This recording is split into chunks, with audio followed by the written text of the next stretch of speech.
संसारदावानललिलोक धनायकारिणघनाघनात्वं भक्तसकल्याणगुणार्णवस्यं वन्दे गुरो श्रीचरणं महाप्रभु कीर्तननृत्यगीत आदित्रमाद्यन् मनसो वशेन रोमाञ्चकं पाशुतरङ्गभाजो वन्दे गुरो श्रीचरणारविन्दं श्रीविग्रहाराधननितनाना शृङ्गारतन्मन्दिरमार्जनादो युक्तसभक्तं तुष्टनियुञ्जतोऽपि वन्दे गुरो श्रीचरणारविन्दं चतुर्विधा श्रीभगवत्प्रसाद साध्वान् तृप्तान् हरिभक्तसङ्गान् कृत्वैव तृप्तिं भजत सदैव वन्दे गुरो श्रीचरणारविन्दम् श्रीराधिका माधवयरपार माधुर्यलीला गुणरूपनाम्नां प्रतीक्षणा स्वादनलालुपास्य वन्दे गुरो श्रीचरणारविन्दं निकुञ्जयो नो रतिकेलिसिद्धये यायानिर्युक्तिरापेक्षणीया तत्राभिदाक्षात् अतिवल्लभस्य वन्दे गुरो श्रीचरणारविन्दं साक्षाद्धरित्वेन समस्तशास्त्रैः उक्तस्तथा भावत एव सद्भिः किन्तु प्रभोर्या प्रिया एव तस्य वन्दे गुरो श्रीचरणारविन्दम् यस्य प्रसादात् भगवत्प्रसाद यस्य प्रसादात् न गति कुतोऽपि तायं स्तुवां तस्य यस्य श्रीसन्ध्यं वन्दे गुरो श्रीचरणारविन्दं नमः ॐ विष्णुपादाय कृष्णपृष्ठाय भूतले श्रीमते भक्तिवेदान्त स्वामिनिति नामिने नमस्ते सारस्वती देवे गौरवाणी प्रचारिणे निर्विशेष शून्यवादी पाश्चात्यदेशतारिणे श्रीकृष्ण चैतन्य प्रभु नित्यानंद श्री अद्वैत गदाधर श्रीवासादि गौरभक्तवृंद हरे Krishna Krishna Krishna Hare Hare Hare Ram Ram Ram Hare Hare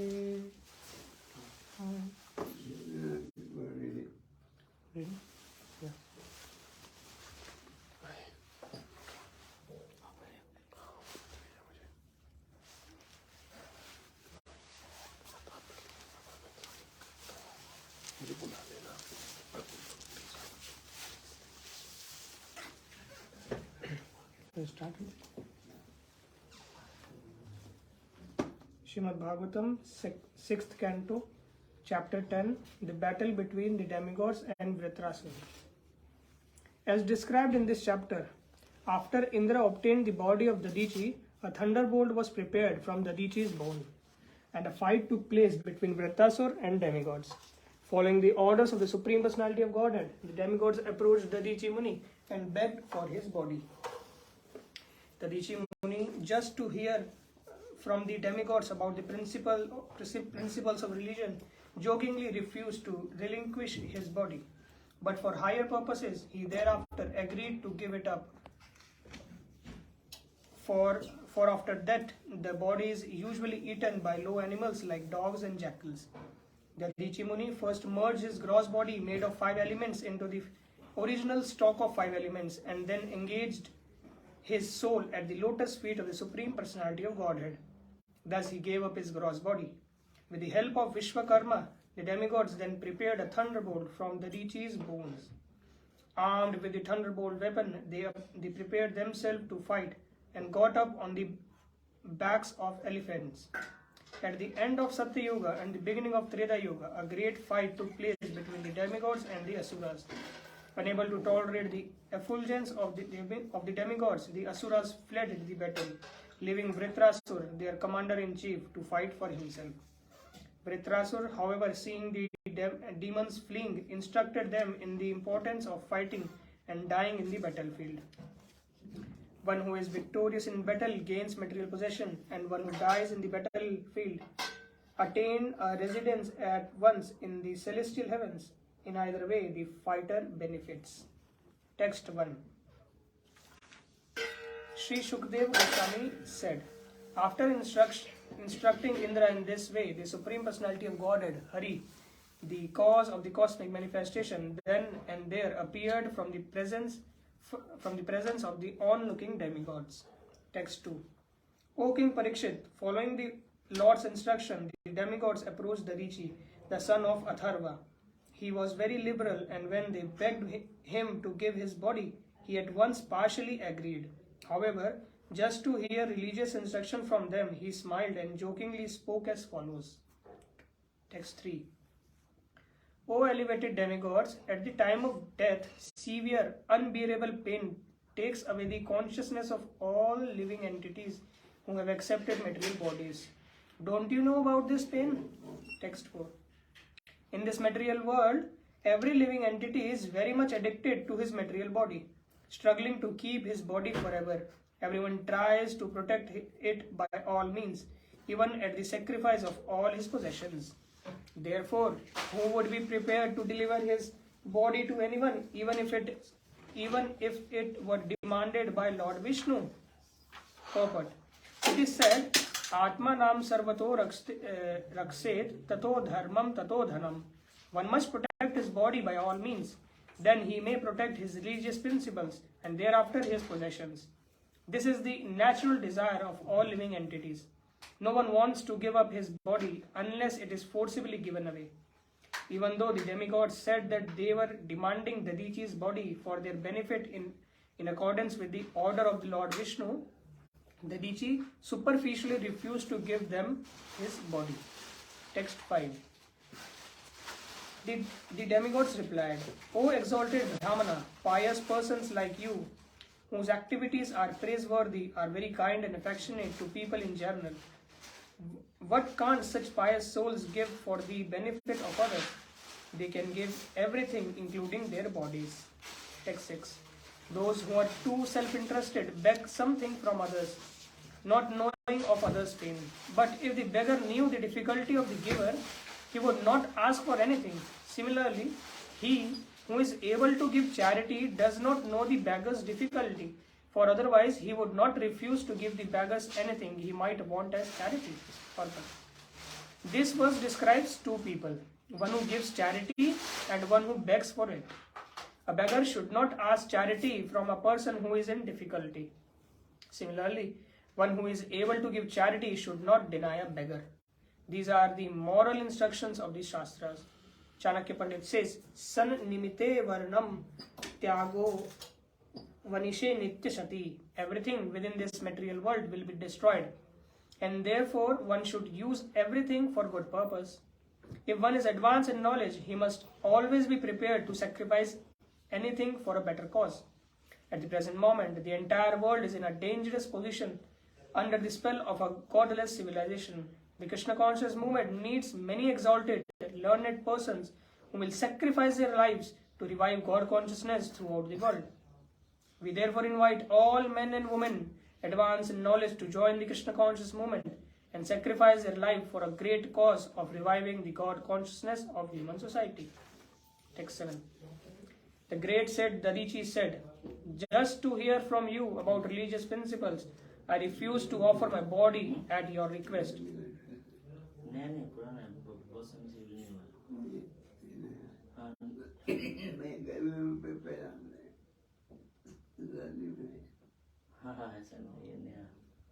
The great sage Dadi said, "Just to hear from you about religious principles, I refuse to offer my body at your request. Now, although my body is extremely dear to me, I must give it up for your better purposes, since I know that it will leave me today or tomorrow." Text 8. O demigods, one who has no compassion for humanity in its suffering and does not sacrifice his impermanent body for the higher cause of religious principles or general glory is certainly pitied even by the immovable beings. Purport. In this regard, a very exalted example was set by Lord Sri Chaitanya Mahaprabhu and the 6 Goswamis of Vrindavan.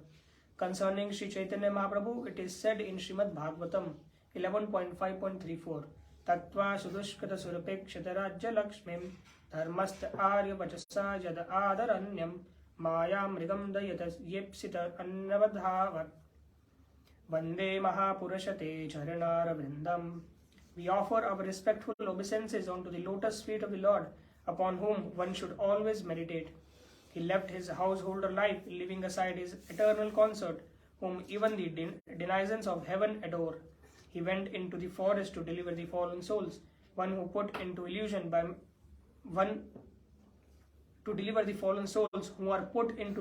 illusion by material energy.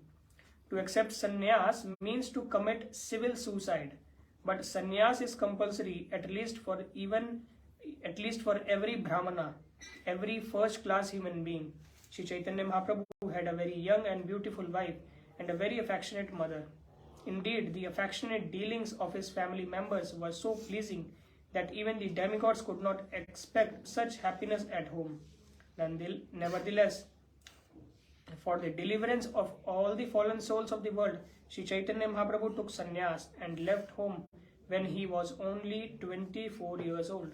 He lived a very strict life as a sannyasi, refusing all bodily comforts. Similarly, his disciples, the 6 Goswamis, were ministers who held exalted position in society, but they also left everything to join the movement of Sri Chaitanya Mahaprabhu. Srinivas Acharya says, Taktva Turnamasesh Mandalapati Shranim Sada Tuchabad Bhutva Deen Ganesh Kaukarnaya Kopina Kanthashrato. These Goswamis left their very comfortable lives as ministers, zamindars and learned scholars and joined Sri Chaitanya Mahaprabhu's movement, just to show mercy to the fallen souls of the world. Deena Ganeshikau Karunaya, accepting very humble lives as mendicants, wearing no more than loin clothes and torn quilts, Kopina Kantha. They lived in Vrindavan and followed Sri Chaitanya Mahaprabhu's order to excavate Vrindavan's lost glories. Similarly, everyone else with a materially comfortable condition in this world should join the Krishna conscious movement to elevate the fallen souls. The words Bhutadaya, Maya Mrigam, Dayepshita and Deen Ganesha Gokarnaya all convey the same meaning, all convey the same sense. These are very significant words for those interested in elevating human society to a proper understanding of life. One should join the Krishna conscious movement following the examples of such great personalities as Sri Chaitanya Mahaprabhu, the 6 Goswamis, and before them the great sage Dadi. Instead of wasting one's life for temporary bodily comforts, one should always be prepared to give up one's life for better causes. After all, the body will be destroyed. Therefore, one should sacrifice it for the glory of distributing religious principles throughout the world. Text 9. If one is unhappy to see the distress of other living beings and happy to see their happiness, his religious principles are appreciated as imperishable by exalted persons who are considered pious and benevolent. One generally follows different types of religious principles or performs various occupational duties according to the body given to him by the modes of material nature. In this verse, however, real religious principles are explained. Everyone should be unhappy to see others in distress and happy to see others happy. Atmavat sarva bhuteshu. one should feel the happiness and distress of others as his own. It is on this basis that the Buddhist religious principle of non-violence, ahimsa param dharma, is established. We feel pain when someone disturbs us, and therefore we should not inflict pain upon other living beings. Lord Buddha's mission was to stop unnecessary animal killing, and therefore he preached that the greatest religious principle is non-violence. One cannot continue killing animals and at the same time be a religious man. This is the greatest hypocrisy. Jesus Christ said, "Do not kill," but hypocrites nevertheless maintain thousands of slaughterhouses while posing as Christians. Such hypocrisy is condemned in this verse. One should be happy to see others happy, and one should be unhappy to see others unhappy. This is a principle to be followed. Unfortunately, at the present moment, so-called philanthropists and humanitarian advocates the happiness of humanity at the cost of the lives of poor animals. That is not recommended herein. This verse clearly says that one should be compassionate to all living entities, regardless of whether human, animals, trees or plants. All living entities are sons of the Supreme Personality of Godhead. Lord Krishna in the Bhagavad Gita 14.4, Sarva yoneshu konteya murta sambhavantiya tasmad brahma mahad yoner aham bija pradah pita. It should be understood that all species of life, O son of Kunti, are made possible by birth in this material nature, and that I am the seed-giving father. The different forms of these living entities are only their external dresses. Every living being is actually a spirit soul, a part and parcel of God. Therefore, one should not favor only one kind of living being. A Vaishnava sees all living entities as part and parcel of God. As the Lord says in Bhagavad Gita 15.18 and 18.54, Vidya vinaya sampane brahmane gavihastini sunicheva sapakecha pandita samadarshina. The humble sage, by virtue of true knowledge, sees with equal vision a learned and gentle brahmana, a cow, an elephant, a dog, and a dog-eater outcast. Brahma bhuta prasannatma na sochati na kanchati samah sarveshu bhuteshu madbhaktim navate param. One who is transcendentally situated at once realizes the Supreme Brahma and becomes fully joyful. He never laments nor desires to have anything. He is equally disposed to every living entity. In that stage, he attains pure devotional service unto me. A Vaishnava, therefore, is truly a perfect person because he laments to see others unhappy and feels joy at seeing others happy.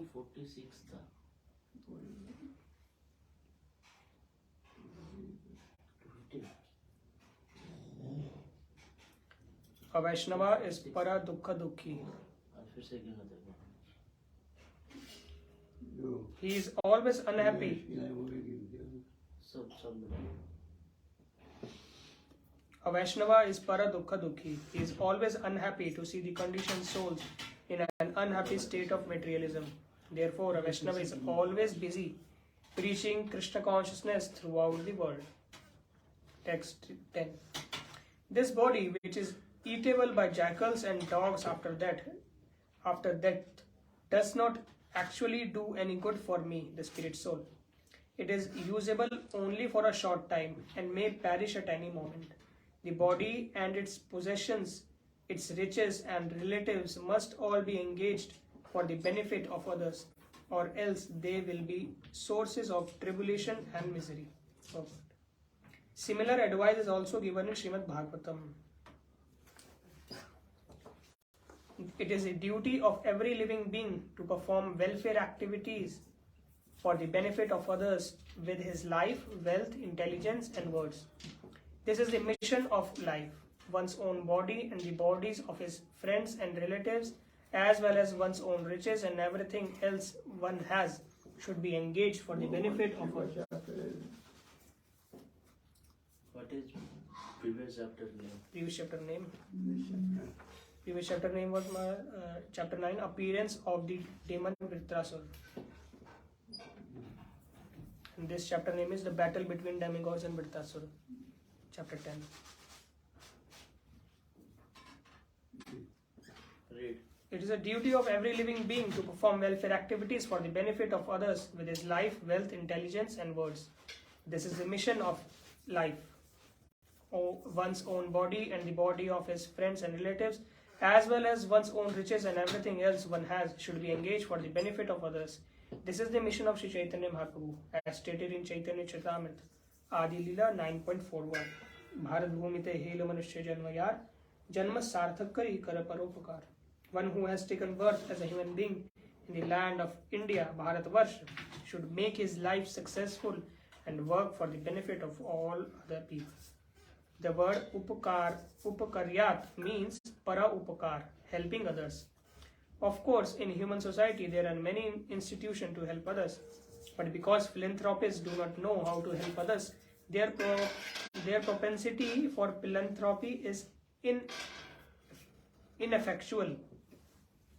They do not know the ultimate goal of life, Shreya Acharanam, which is to please the Supreme Lord.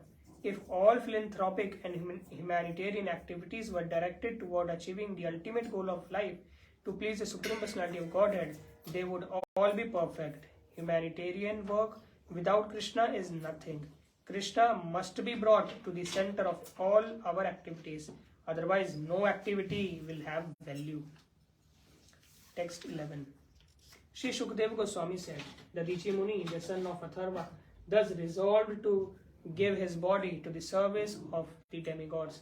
He placed himself, the spirit soul, at the lotus feet of the Supreme Personality of Godhead, and in this way gave up his gross material body made of 5 elements. As indicated by the words Para Bhagavati Brahmane Atmana Sanyam, the Deities placed himself as spirit soul at the lotus feet of the Supreme Personality of Godhead. In this regard, one may refer to the incidents of Dhritarashtra leaving his body, as described in the first canto of Srimad Bhagavatam 1.13.55. Dhritarashtra analytically divided his gross material body into the 5 different elements of which it was made: earth, water, fire, air, and ether, and distributed them to the different reservoir of these elements. In other words, he merged these 5 elements into the original Mahat Tattva. By identifying his material conception of life, he gradually separated his spirit soul from material connections and placed himself at the lotus feet of the Supreme Personality of Godhead. The example given in this connection is that when an earthen pot is broken, the small portion of the sky within the earthen pot is united with the large sky outside the pot. Mayavadi philosophers misunderstand this description of Srimad Bhagavatam. Therefore, Sri Ramanujaswami Swami in his book Vedanta Tattvasar has described that this merging of the soul means that after separating himself from the material body made of 8 elements, earth, water, fire, air, ether, false ego, mind, and intelligence, the living soul engages himself in devotional service to the Supreme Personality of Godhead in his eternal form, Ishvara Parama Krishna Satchidananda Vigraha Nadir Adir Govinda Sarva Karana Karanam. The material cause of the material elements absorbs the material body, and the spiritual soul assumes its original position. As described by Sri Chaitanya Mahaprabhu, Jivera Swarupahai Krishnera Nityadas. The constitutional position of the living entity is that he is the eternal servant of Krishna. When one overcomes the material body through cultivation of spiritual knowledge and devotional service, one can revive his own position and thus engage in the service of the Lord. Text 12. Dadichi Muni controlled his senses, life force, mind and intelligence and became absorbed in trance. Thus he cut all his material bonds. He could not pursue how his material body became separated from his self. Purport. The Lord says in Bhagavad Gita 8.5, Antakale chamaveva smarana mukta kalivaram yaha prayati samadha bhavam yanti naste yatra samshaya. Whoever at the time of death quits his body, remembering me alone, at once attains my nature. Of this there is no doubt. Of course, one must practice before one is overcome by death, but the perfect yogi, namely the devotee, dies in trance, thinking of Krishna. He does not feel his material body being separated from his soul. the soul is immediately transferred to the spiritual world. Taktva deham punarjanma nayeti mameti. The soul does not enter the womb of a material mother again. This is transferred.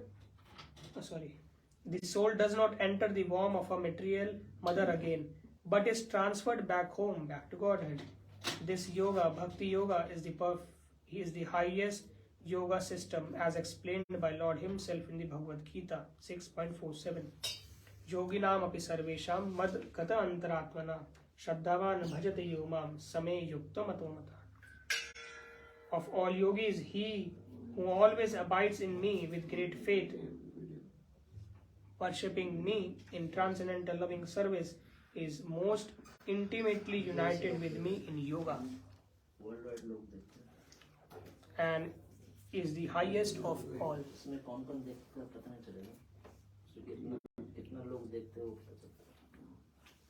The Bhakti Yogi always thinks of Krishna.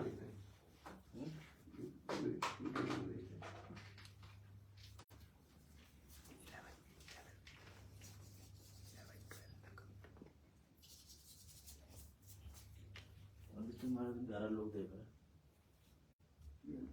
11 पहला है कल का video 3000 के ऊपर cross हुआ. The Bhakti Yogi always thinks of Krishna and therefore at the time of death he can very easily transfer himself to Krishna Lok without even perceiving the pains of death. Text 13 and 14. Thereafter, King Indra very firmly took up the thunderbolt manufactured by Vishwakarma from the bones of the Dichi. Charged with the exalted power of the Dichi Muni and enlightened by the power of the Supreme Personality of Godhead, Indra rode on the back of his carriage, Aravat, surrounded by all the demigods, while all the great sages offered him praise. Thus he shone very beautifully, pleasing the three worlds, as he rode off to kill Vritrasura. Text 15. My dear King Parikshit, as Rudra, being very angry at Antaka Yamaraj, had formerly run towards Antaka to kill him, Indra angrily and with great force attacked Vritrasura, who was surrounded by the leaders of the demoniac armies. Text 16. Thereafter, at the end of Satya Yuga and the beginning of Treta Yuga, a fierce battle took place between the demigods and the demons on the bank of the Narmada. Herein, the Narmada does not mean the Narmada river in India. The 5 sacred rivers in India, Ganga, Yamuna, Narmada, Kaveri and Krishna, are all celestial. Like the Ganges river, the Narmada river also flows in the higher planetary systems. The battle between the demigods and the demons took place in the higher planets. The words Pratham Yuge means in the beginning of the first millennium. That is to say, in the beginning of the Vaivasvat Manvantar. In one day of Brahma, there are 14 Manus, who each lives for 71 millenniums. The 4 Yugas, Satya, Treta, Dwapar and Kali, constitute 1 millennium. We are presently in the Manvantar of Vaivasvat Manu, who is mentioned in Bhagavad Gita. Imam Vaivasvate Yogam Proktavanam Avyayam Vivasvan Manve Praha. We are now in the 28th millennium of Vaivasvat Manu. But this fight took place in the beginning of Vaivasvat Manu's first millennium. One can historically calculate how long ago the battle took place. Since each millennium consists 4,343,000,000 years and we are now in the 28th millennium, some 12 crore 4 lakh years have passed since the battle took place on the bank of the river Narmada.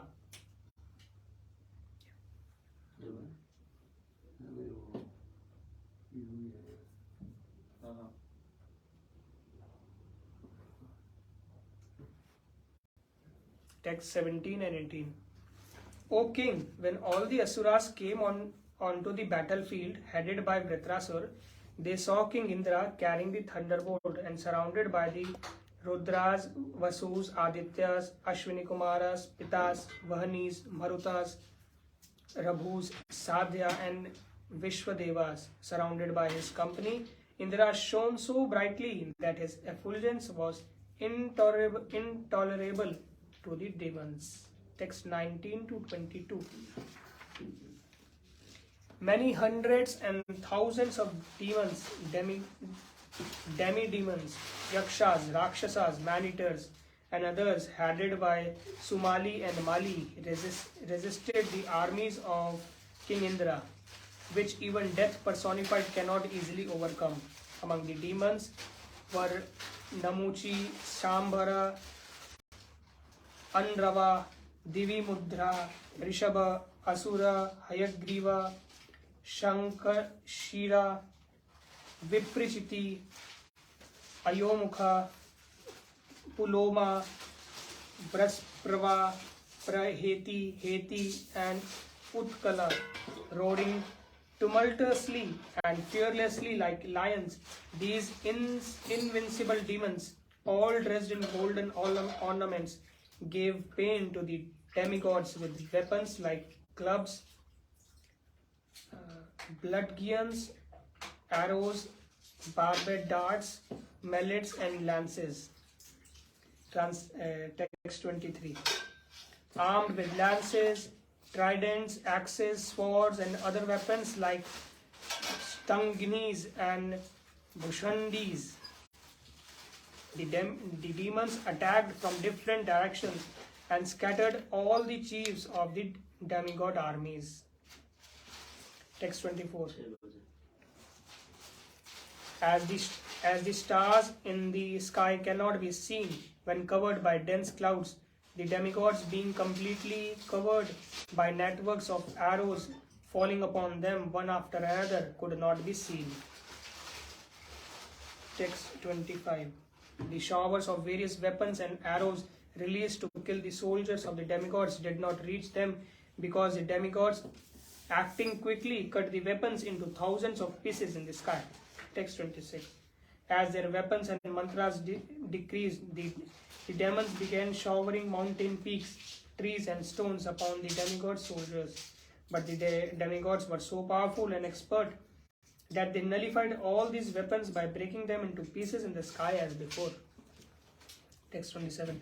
When the soldiers of the demons, commanded by Vritrasura, saw that the soldiers of King Indra were quite well, having not been injured at all by their volley and weapon, not even by the trees, stones, and mountains peak, the demons were very much afraid. Text 28. When insignificant persons use rough words to cast false, angry accusations against saintly persons, their fruitless words do not disturb the great personalities. Similarly, all the efforts of the demons against the demigods, who were favorably situated under the protection of Krishna, were futile. Purport. There is a Bengali saying that if a vulture curses a cow to die, the curse will not be effective. Similarly, accusations made by demoniac persons against devotee of Krishna cannot have any effect. The demigods are devotees of Lord Krishna, and therefore the curses of the demons were futile. Text 29. The Asuras, who were never devotee of Lord Krishna, the Supreme Personality of Godhead, lost their pride in fighting when they found all their endeavors futile. Leaving aside their leader, even in the very beginning of the fight, they decided to flee because all their prowess had been taken away by the enemy. Text 30. Seeing his army broken and all the Asuras, even those known as great heroes, fleeing the battlefield out of intense fear, Vritrasura, who was truly a great-minded hero, smiled and spoke the following words. Text 31.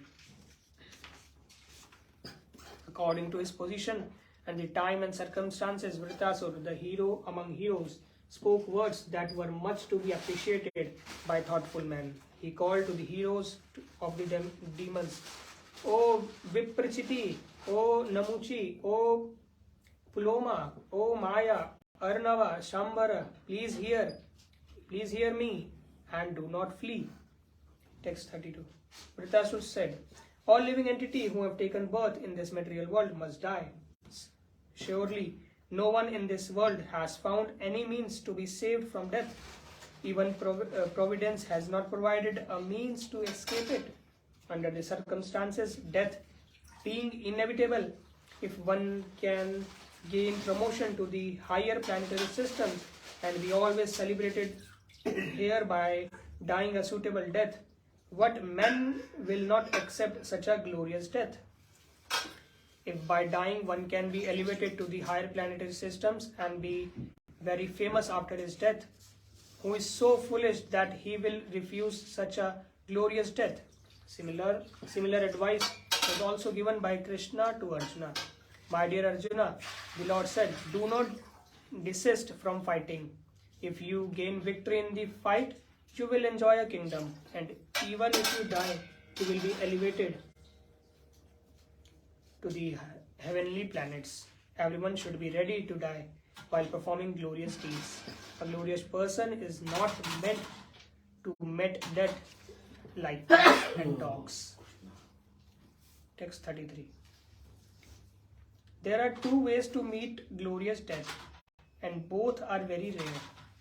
One is to die after performing mystic yoga, especially bhakti yoga, by which one can control the mind and living force and die absorbed in thought of the Supreme Personality of Godhead. The second is to die on the battlefield, leading the army and never showing one's back. These two kinds of death are recommended in the Shastra as glorious. Thus end the Bhaktivedanta purports to the 6th canto, 10th chapter of the Srimad Bhagavatam, entitled The Battle Between the Demigods and Vritrasura. Next, chapter 11. Yes. Chapter 11. The Transcendental Qualities of Vritrasura. This chapter describes Vritrasura's great qualities. When the prominent commanders of the demons fled, not hearing Vritrasura's advice, Vritrasura condemned them all as cowards. Speaking very bravely, he stood alone to face the demigods.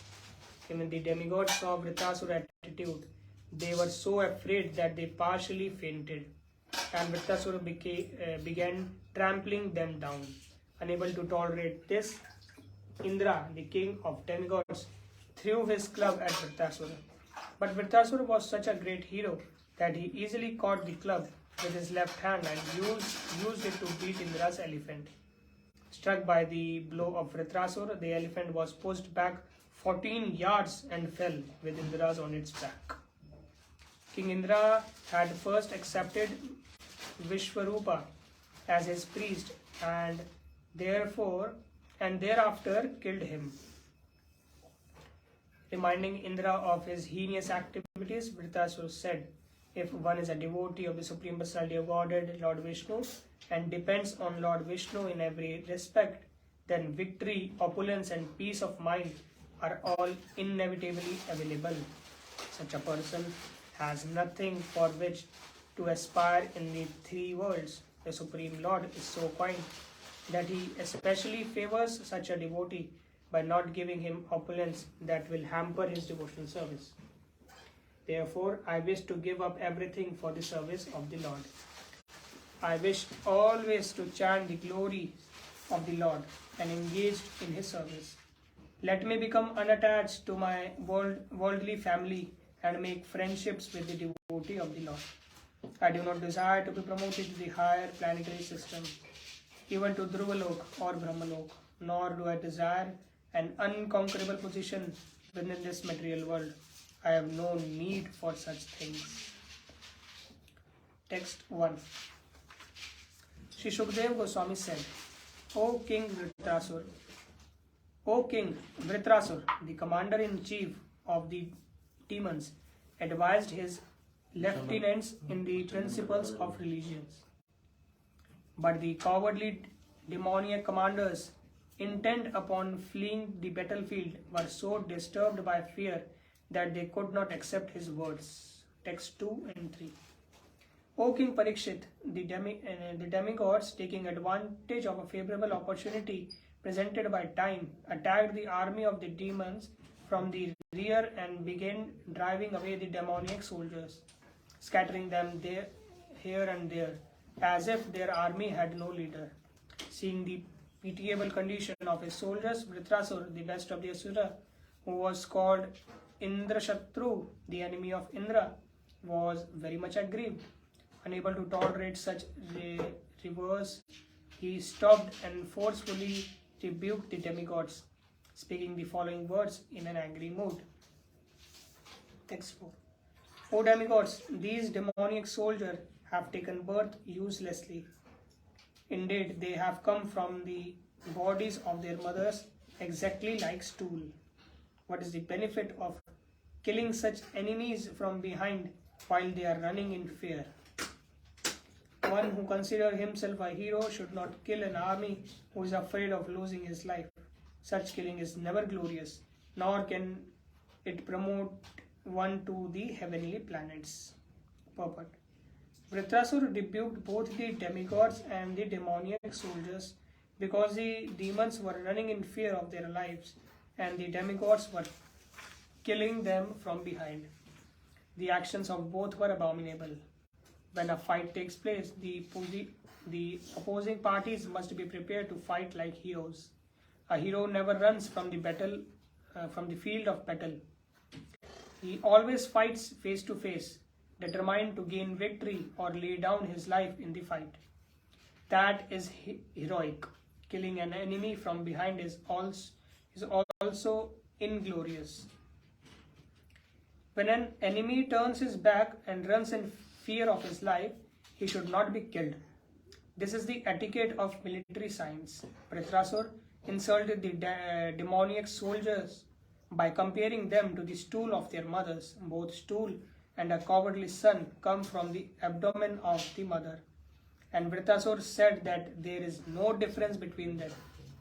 A similar comparison was given by Tulsidas, who commented that a son and urine both come from the same channel. In other words, semen and urine both come from the genitals, but semen produces a child.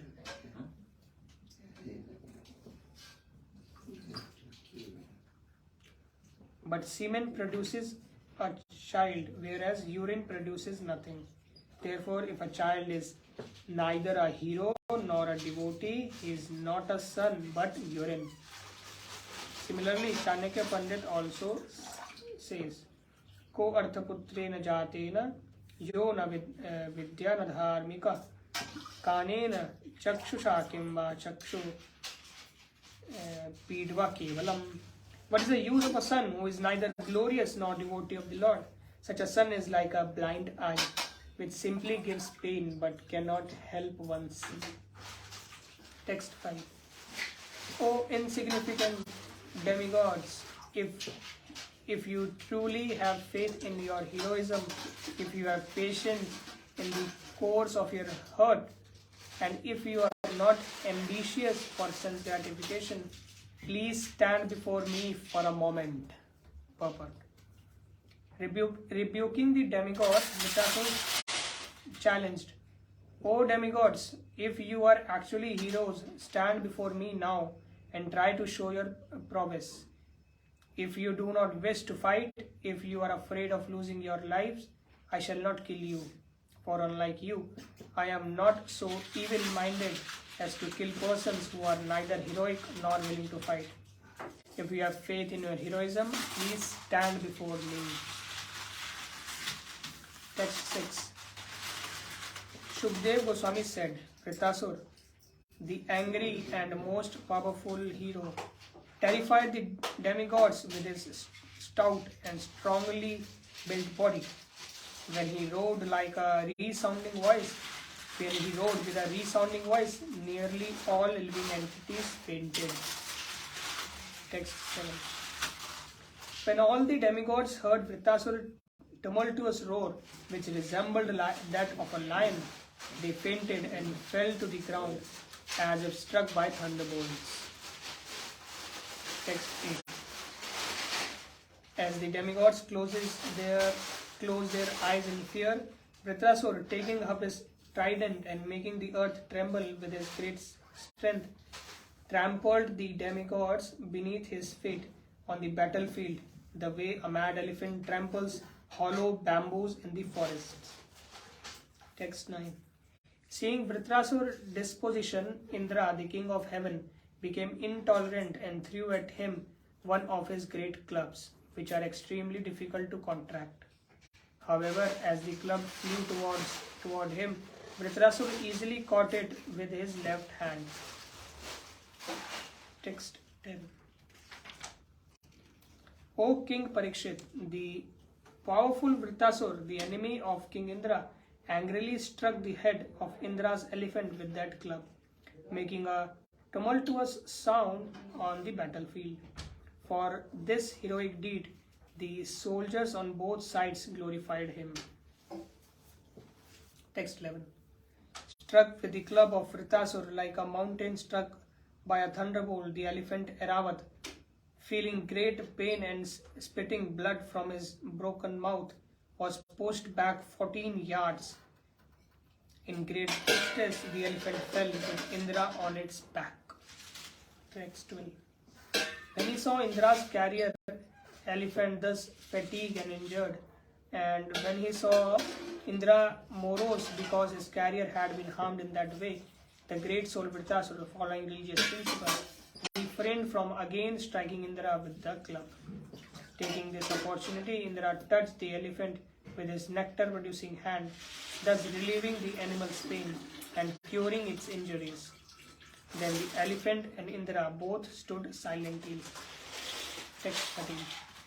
O king, when the great hero Vritrasura saw Indra, his enemy, the killer of his brother, standing before him with a thunderbolt in his hand, desiring to fight, Vritrasura remembered how Indra had cruelly killed his brother. Thinking of Indra's sinful activities, he became mad with lamentation and forgetfulness. Laughing sarcastically, he spoke as follows. Text 14.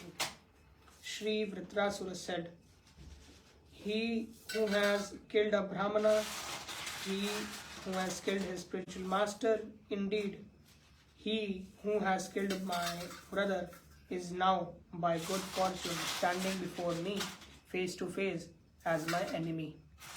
O most abominable one, when I pierce your stone-like heart with my trident, I shall be freed from my debt to my brother." Text 15. Only for the sake of living in the heavenly planets, you killed my elder brother, a self-realized, sinless, qualified Brahmana, who had been appointed your chief priest. He was your spiritual master. But although you entrusted him with the performance of your sacrifice, you later mercilessly severed his head from his body, the way one butchers an animal. Text 16. Indra, you are bereft of all shame, mercy, glory, and good fortune. Deprived of these good qualities by the reactions of your fructive activities, you are to be condemned even by the man-eaters, Rakshasas. Now I shall pierce your body with my trident, and after you die with great pain, even fire will not touch you.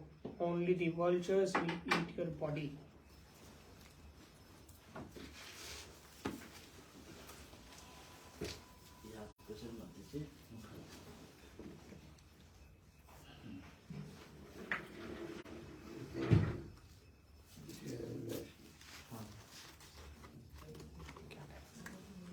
हमारा जब arrest करना चाह रहे तो पढ़ा बंद कर